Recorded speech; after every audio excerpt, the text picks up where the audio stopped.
ya target kita nggak usah muluk-muluk dulu. Kita beternak dari peternak kecil, yang penting kita pelihara dengan baik, dari kurus menjadi gemuk, dari belum beranak bisa menjadi beranak, itu sudah menjadi keuntungan untuk kita sendiri. Dari modal yang kecil dikembangkan menjadi sesuatu peternakan yang besar. Meskipun saya sendiri juga belum dikatakan belum punya peternak besar, tetapi alhamdulillah saya sudah mengalami atau menikmati hasilnya. Ya, assalamualaikum warahmatullahi wabarakatuh. Perkenalkan, nama saya Andi Nugroho yang beralamatkan di Alas Tuwo, Pak Kramat, Karanganyar. Saya beternak, mulai beternak itu kurang lebihnya tahun 2007-2008, mulai kandang panggung. Untuk 2008 masih beternak rakyat seperti Kiangan dan sebagainya itu. Terus kemudian waktu itu mulai berjalannya waktu, karena lebih dari 25 ekor itu sudah mulai kesulitan mencari hijauan atau ngaret, itu sudah terlalu sulit. Dari situ kami mencoba untuk menanam rumput. Waktu itu saya menanam rumput yang pertama itu kolondono biasa itu, lalu ada informasi baru, pengembangan baru itu saya menanam rumput Setaria tahun 2008 tepatnya. Terus setelah berjalannya waktu kaitannya dengan rumput itu pakan, ada informasi juga dari teman, yaitu suruh nanam rumput yang namanya king grass. Setelah itu juga berjalannya waktu ada yang nawarin, salah satu teman juga, itu lebih baik lagi, itu rumput odot untuk pakan ternak. Terus setelah rumput odot itu juga berdampingan waktu itu rumput membaca, terus saya seleksi lagi, terus pengembangan, dan yang berikutnya dari rumput sendiri itu saya berkembang dari odot. Terus ada yang namanya rumput pakcong. Rumput pakcong saya kembang biakan. Terus ada juga berdampingan dengan pakcong itu gama umami. Dan rumput gama umami itu sendiri ya mungkin bagi saya yang lebih ini mantap, itu gama umami sama odot yang saya kembang biakan itu sudah berjalan beberapa tahun. Terus keluar itu yang namanya rumput apa itu Zanzibar. Mungkin yang marak sekarang itu kan rumput pakcong, itu yang mungkin 3 tahun akhir ini baru marak di kalangan peternak. Saya juga mengembangkan itu. Selain itu juga ada rumput Guatemala, tetapi bagi saya meskipun itu daunnya bagus, mungkin dari peternak saya sendiri kurang marem lah, kurang mantep untuk pakan ternak. Terus dari situ saya sudah mengoleksi beberapa jenis rumput yang saya pertahankan sampai sekarang. Itu ada 7 jenis rumput. Yang terakhir itu ada red napier itu sendiri yang warnanya merah, saya kembang biakan, saya pertahankan sampai sekarang ada 7 jenis rumput. Setelah itu berjalannya waktu, rumput sudah ada, saya mencoba mengembangkan di ternak, karena waktu itu dari kecil. Terus setiap tahun saya punya target ternaknya bisa bertambahnya ternak itu, satu dari breeding, yang kedua mungkin dari penjualan, hasil penjualan yang fattening itu. Dari fattening penggemukan, setiap kita jual 2 ekor itu bisa nggak bisa harus jadi 3 ekor. Jadi dari dua penjualan 2 minimal harus jadi 3 ekor, dan itu bisa setiap bulan atau bisa dipola 3 bulan sekali.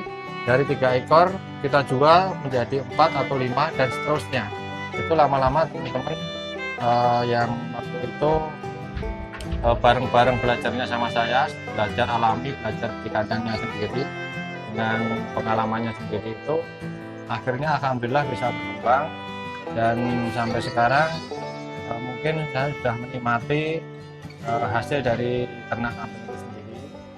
Lalu juga istilahnya tidak untuk pekerjaan pokok saya ternak kambing, meskipun hanya sekedar untuk sampingan, tetapi kalau di kalangan masyarakat kecil seperti saya, kalangan desa ini, ya cukup alhamdulillah ya, yang notabene berada di desa tetapi bisa mempunyai sampingan yang mungkin hasil dari sampingan itu sendiri melebihi hasil-hasil sampingan orang kota. Nah ini tetapi dari teman-teman, terutama untuk peternak muda, itu yang penting satu, jangan sampai ini gengsi, karena mungkin saat ini banyak kalangan atau banyak orang yang menilai kalau ternak itu mungkin masih dipandang sebelah mata mungkin ya, tetapi kalau memang mereka sudah membuktikan hasil dari peternak, insya Allah nanti mungkin tidak akan meninggalkan dunia ternak. Untuk jenis-jenisnya rumput, mungkin teman-teman bisa juga di polybag seperti ini. Kalau misalkan teman-teman itu tidak punya lahan yang baik atau luas, itu salah satu teman atau tetangga saya juga menanam odot itu di dak. Jadi yang bawah itu untuk hunian untuk rumah, karena belum bisa jadi tingkat. Di atasnya akhirnya ditanami rumput odot semua sama rumput gama umami. Dan di atas juga ada kambingnya. Jadi karena tidak punya lahan, memanfaatkan lahan sempit itu, akhirnya sampai sekarang meskipun sudah punya dana untuk meningkat rumah itu, akhirnya dia malah berhenti, tidak dilanjutkan ningkat rumah, tetapi untuk melanjutkan ternaknya itu. Nah ini untuk teman-teman tadi, saya kembali bagi kaum muda, asalkan teman-teman itu bisa serius dalam menjalani ternak.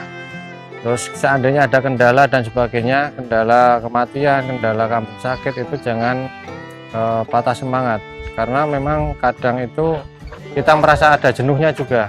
Ada jenuhnya ketika kita beternak tidak berhasil, itu kadang kita jenuh. Tetapi dengan berjalannya waktu, dengan sendirinya nanti kalau kalian tetap menikmati dari ternaknya itu sendiri sambil menikmati prosesnya pelan-pelan, insya Allah suatu saat nanti tetap ada hasilnya. Karena tidak ada satupun usaha itu yang tidak membuahkan hasil. Nah maka dari itu, ini untuk teman-teman, mari kita ikuti bagaimana caranya beternak. Dilihat di YouTube kan banyak sekali. Terus untuk masalah pemasaran atau ternak saya sendiri, saya breeding sama fattening juga. Terus untuk pemasaran ya target kita nggak usah muluk-muluk dulu. Kita beternak dari peternak kecil, yang penting kita pelihara dengan baik, dari kurus menjadi gemuk, dari belum beranak bisa menjadi beranak, itu sudah menjadi keuntungan untuk kita sendiri. Artinya meskipun dalam materi itu belum untung, tetapi kita sudah berhasil dalam beternak. Setelah itu nanti baru kita kembangkan. Sasaran kita adalah apa? Yang mau membeli kalau di daerah kita itu adalah satu bakul. Kalau kita itu jual di bakul itu untung, istilahnya dari ternak kita jual di bakul desa, bakul rakyat, itu ada keuntungan. Secara otomatis kalau kita jualnya di partai yang besar ataupun mainnya timbangan atau karkas, otomatis itu akan lebih untung. Jadi sasaran kita bukan kita harus memiliki berapa ratus ekor, tidak, tapi bagaimana caranya kita memulai dari modal yang minim, dari modal yang kecil dikembangkan menjadi sesuatu peternakan yang besar. Meskipun saya sendiri juga belum dikatakan belum punya ternak besar, tetapi alhamdulillah saya sudah mengalami atau menikmati hasilnya. Terus untuk kesulitan sendiri di dalam beternak itu mungkin ya satu, waktu harga pasar itu jatuh Saya juga pernah jatuh itu di waktu 2014-15 sampai 16, harga 2016 itu harga kambing domba itu sangat jatuh sekali, bahkan waktu itu separuh harga dari harga normal.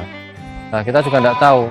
Tapi kalau teman-teman mulai saat ini itu nanti punya lahan hijauan yang banyak, punya rumput, bermacam-macam rumput, punya lahan hijauan, asalkan kita pakan kita itu tidak beli, kita mengandalkan dari lahan hijauan kita, mungkin serendah-rendahnya harga itu turun, kita nggak mungkin rugi.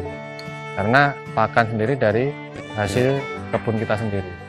Ya, untuk kerugian sendiri sebetulnya kalau kita punya lahan rumput, kadang kita ada ruginya juga. Kadang kita beli hewan dari pasar untuk breeding, itu kan sebetulnya tidak, misalkan kita beli 10, tidak semuanya 10 itu berhasil. Terus ketika kita juga beli untuk fattening atau untuk penggemukan, itu juga tidak, misalkan kita beli 10, tidak semuanya 10 itu berhasil. Tetapi di situ kita juga harus menyeleksi. Kadang ada 1-2 yang sakit akhirnya mati, itu kan juga hal yang biasa. Makanya teman-teman itu kalau untuk mengawali ternak, jangan sampai kita menghitung hasilnya dulu. Jangan menghitung hasilnya 100%, tetapi kita asumsi saja hasil kita dari ternak itu 60% saja. Hanya target kita 60% bisa terpenuhi, mungkin bahkan teman-teman itu kalau ternaknya itu bisa maksimal, bahkan bisa mencapai 90%. Nah, saya hitung 60% itu karena yang 40% saya hitung kegagalan.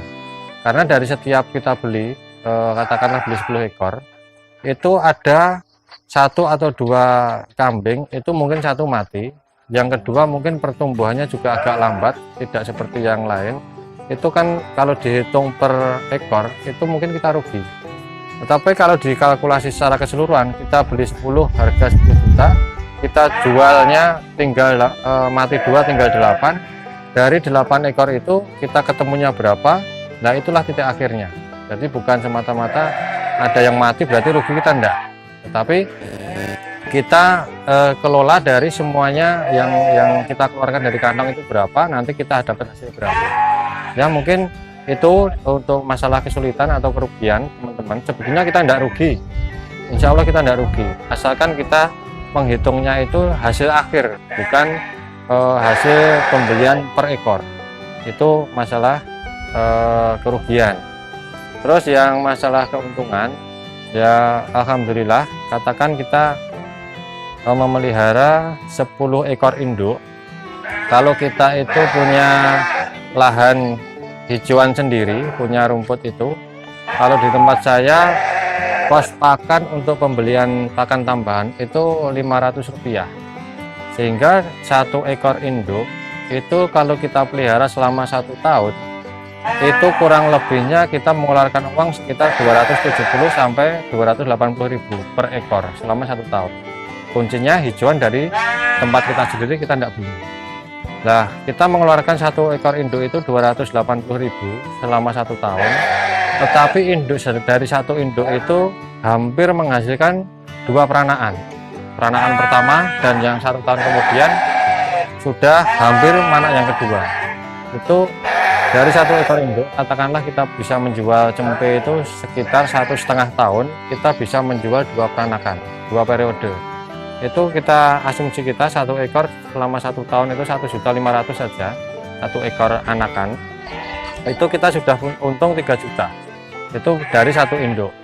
Apalagi kalau anakannya bisa 2 bisa 3, itu mungkin bisa lebih. Dari 1 ekor induk, ambil katakanlah kita laba bersih selama 1,5 tahun itu 2,5 juta, itu paling rendah kalau di hitungan manajemen saya.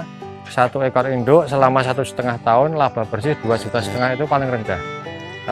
Kalau kita bilang minimal 2,5 2,5 juta setiap 1,5 tahun 1 ekor induk menghasilkan seperti itu. Seandainya kita punya 20 ekor kan tinggal ngalikan saja. Tapi ya itu tadi kuncinya, kembali ladang pakan, bank pakan dari kita sendiri, kita enggak. Ya, mungkin itu kaitannya dengan keuntungan atau omset. Ya mungkin kalau masalah omset, Pak, saya paling besar itu ketika momen-momen Lebaran Haji. Ya alhamdulillah kemarin 107 bisa terjual untuk pejantan. Untuk calon korban itu alhamdulillah sudah 107 ekor. Tapi ya harganya paling rendah kemarin itu 2 juta. Yang ada yang 3 juta. Mungkin teman-teman bisa menghitung sendiri omsetnya berapa. Dari situ untuk pakan ya sudah saya katakan seperti tadi, pakan selama 1,5 tahun 1 ekor induk 280 ya. Nanti teman-teman bisa ngakulasi sendiri, lebih pinter, mungkin lebih canggih. Mungkin pengalaman saya seperti, dan ini nanti mungkin tidak cuma sekali ini, teman-teman Mas Adi silaturahmi sambil tukar pengalaman ya. Terima kasih, sekian, assalamualaikum warahmatullahi wabarakatuh.